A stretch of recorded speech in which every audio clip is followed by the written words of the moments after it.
आज के सेक्शन में हम स्टडी करेंगे levels of biological organisation. Living organism एक इंतहाई कॉम्प्लेक्स और ऑर्गेनाइज्ड स्ट्रक्चर्स हैं। लाइफ बिल्ड की गई है केमिकल फाउंडेशंस पर, जो कि एलिमेंट्स से बने होते हैं, और एक एलिमेंट दूसरे एलिमेंट से बहुत डिफरेंस रखता है। हमारे पास फॉलोइंग लेवल्स हैं बायोलॉजिकल ऑर्गेनाइजेशन के। सबसे पहला है atoms.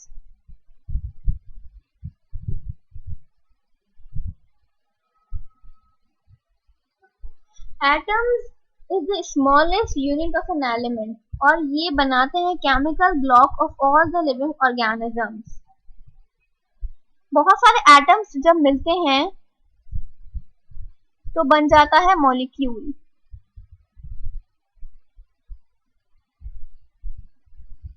A group of atoms is called molecules. Living matters बने होते हैं ऑर्गेनिक मॉलिक्यूल्स के, जिनके अंदर मौजूद होते हैं कार्बन और hydrogen as a main skeleton. Simple molecules बने होते हैं सिंपल एलिमेंट्स के, लाइक कार्बन हाइड्रोजन, लेकिन कॉम्प्लेक्स मॉलिक्यूल दूसरे एलिमेंट्स के बने होते हैं, फॉस्फोरस, नाइट्रोजन, सल्फर एक्सेट्रा। जो सिंपल मॉलिक्यूल्स होते हैं वो स्पॉन्टेनियसली बनते रहते हैं, जबकि जो कॉम्प्लेक्स मॉलिक्यूल्स होते हैं, जिन्हें हम मैक्रो मॉलिक्यूल्स कहते हैं, वो सिंथेसाइज होते हैं जब उनको पर्टिकुलर कंडीशंस और रिक्वायर्ड नीड्स दी जाएं। ये कंपाउंड सिंथेसाइज होते हैं सेल के अंदर, और ये ऑर्गेनिक मॉलिक्यूल्स जिनकी हम स्टडी कर चुके हैं, बायो मॉलिक्यूल्स या बायोलॉजिकल मॉलिक्यूल्स भी कहला सकते हैं। इन मैक्रो मॉलिक्यूल्स की सिंथेसिस होती है, एक प्रोसेस है जिसे कहते हैं कंडेंसेशन प्रोसेस। कंडेंसेशन प्रोसेस में मैक्रो मॉलिक्यूल्स बनते हैं। Examples of macro molecules are carbohydrates, proteins, nucleic acids etcetera, जो एज अ फ्यूड के तौर पर भी इस्तेमाल हो सकते हैं। डिफरेंट एलिमेंट्स के मॉलिक्यूल्स को जब हम मिलाते हैं तो ये कंपाउंड बना लेते हैं। ये एक एटम है जिनसे एक मॉलिक्यूल बन गया।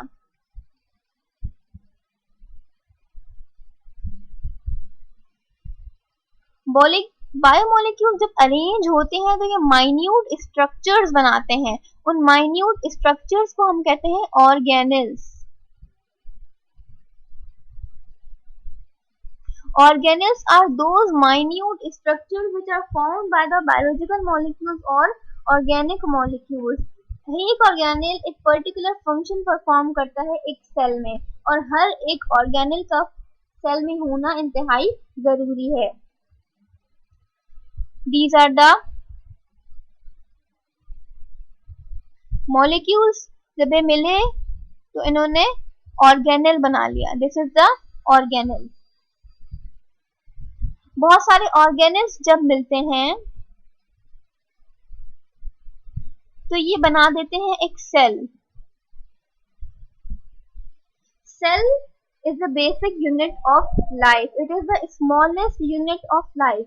ये वो सेल का ये वो लेवल है बायोलॉजिकल क्लासिफिकेशन का जहां से लाइफ एग्जिस्ट करती है।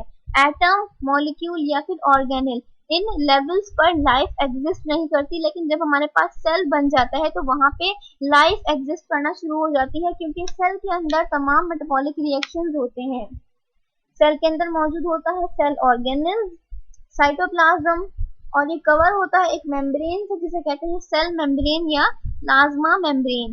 प्लांट सेल में एक एडिशनल कवरिंग होती है प्लांट सेल मेम्ब्रेन के ऊपर, जिसे हम कहते हैं सेल वॉल। सेल के अंदर जीन्स होती हैं, जेनेटिक मटेरियल होती है किसी भी सेल का, उसके अंदर डीएनए होता है। डीएनए प्रोवाइड करता है हमें information for the control of all the functions of the body. किसी भी बॉडी या किसी भी सेल के फंक्शंस को परफॉर्म करने के लिए जो इंफॉर्मेशन मौजूद होती है वो उसके जेनेटिक कंपोनेंट यानी कि डीएनए में मौजूद होती है। कुछ ऑर्गेनिजम्स जो छोटे होते हैं वो सिंगल सेल के बने होते हैं, जबकि कॉम्प्लेक्स ऑर्गेनिजम्स मल्टीपल सेल्स के बने होते हैं। They are made up of multi cellular cells. Tissue, बहुत सारे सेल्स जब मिल जाते हैं तब ये टिश्यू बना लेते हैं। ये ऑर्गेनेल्स हैं।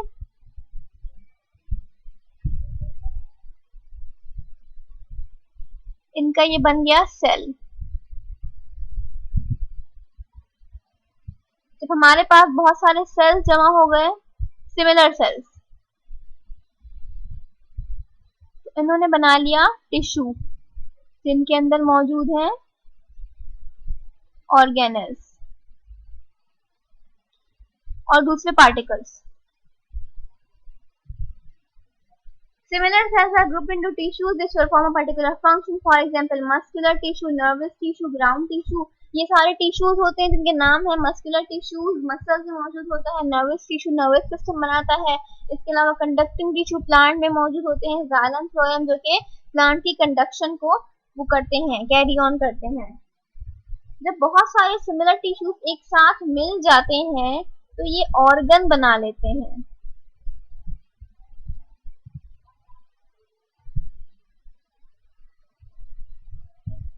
Suppose this is a layer of one tissue, this is a layer of another tissue. ये मिल गए तो इन्होंने एक ऑर्गन बना लिया।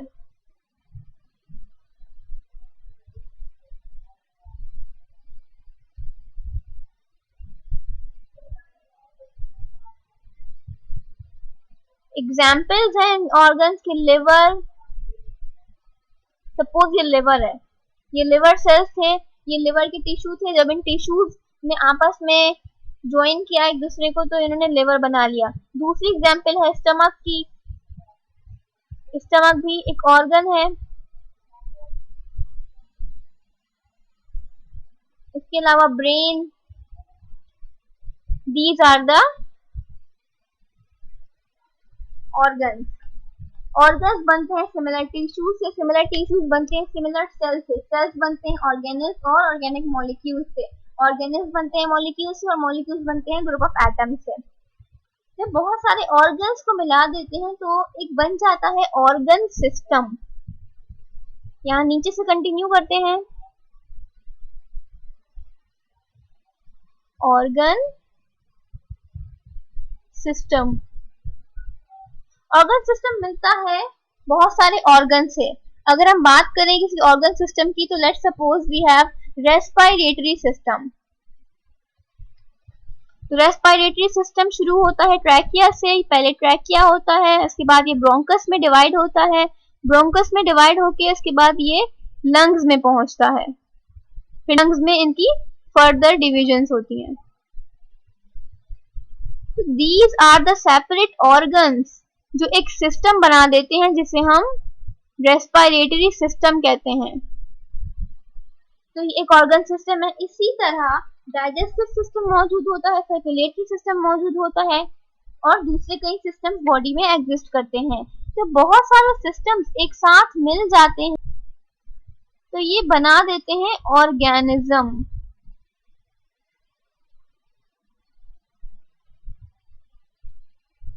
ऑर्गेनिज्म के अंदर कौन कौन से सिस्टम्स होंगे? रेस्पिरेटरी सिस्टम, इसके अलावा डाइजेस्टिव सिस्टम,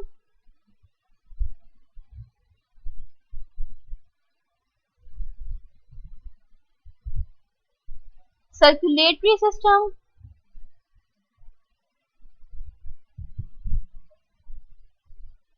एक्सेट्रा। हमने देखा किस तरह से एक ऑर्गेनिज्म एक एटम के जरिए बनता है। जब बहुत सारे एटम्स मिल जाते हैं तो मॉलिक्यूल बनाते हैं, जब बहुत सारे मॉलिक्यूल्स मिल जाते हैं तो ये ऑर्गेनिल्स बनाते हैं।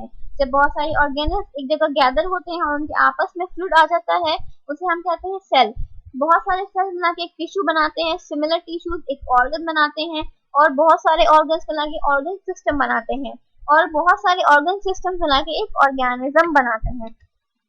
All the organ systems functioning in a coordinated manner। और ये तमाम organ systems एक दूसरे के साथ coordination करते हैं, एक दूसरे के साथ collaborate करते हैं और एक individual organism वजूद में आता है। Organism एक unicellular भी हो सकता है और एक multicellular भी हो सकता है, लेकिन अभी हम जो बात कर रहे हैं वो multicellular organism की बात कर रहे हैं। एक individual organism की classification या organization किस तरह होती है ये हमने देख ली। अब इनकी further अगर हमें ऑर्गेनाइजेशन करनी है ब्रॉडर लेवल्स पे, तब वो कैसे होगी?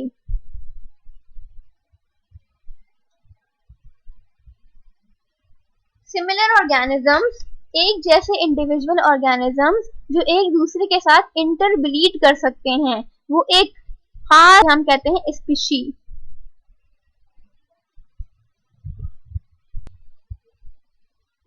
जब बहुत सारी स्पीशीज एक सेम एरिया में रहती हैं तो उसे हम कहते हैं पॉपुलेशन।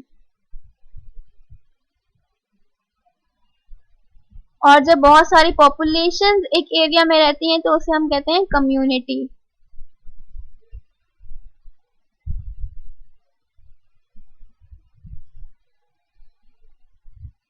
बहुत सारी कम्युनिटीज एक साथ एक दूसरे के साथ इंटरेक्ट करती हैं, ना सिर्फ एक दूसरे के साथ बल्कि अपने ए बायोटिक कंपोनेंट के साथ। उसे हम कहते हैं ecosystem.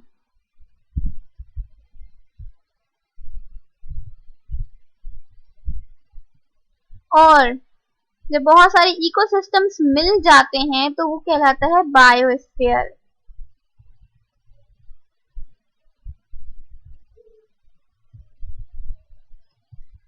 These are the broader levels beyond the individual organisms: species, population, community, ecosystem, biosphere। Species क्या है? Similar organisms का वो ग्रुप है जो इंटरब्रीड कर सकता है और फर्टाइल ऑफस्प्रिंग्स प्रोड्यूस कर सकता है। Population, सेम स्पीशीज अगर एक जगह रह रही हो, उनके मेंबर्स एक दूसरे के साथ इंटरेक्ट कर रहे हो, उसे हम पॉपुलेशन कहते हैं। कम्युनिटी, डिफरेंट स्पीशीज एक साथ रह रही हो और एक दूसरे के साथ कम्युनिकेट कर रही हो, इंटरेक्ट कर रही हो, उसे हम कम्युनिटी कहते हैं।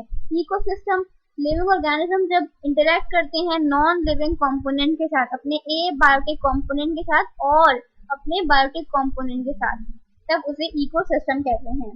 और पूरे अर्थ पर जितने भी लिविंग ऑर्गेनिजम्स रह रहे हैं उन्हें हम मिला के बायोस्फीयर कहते हैं। बायोस्फीयर इकोसिस्टम को भी कह सकते हैं कि बहुत सारे इकोसिस्टम्स एक साथ मिल जाएं तो वो कहलाता है बायोस्फीयर।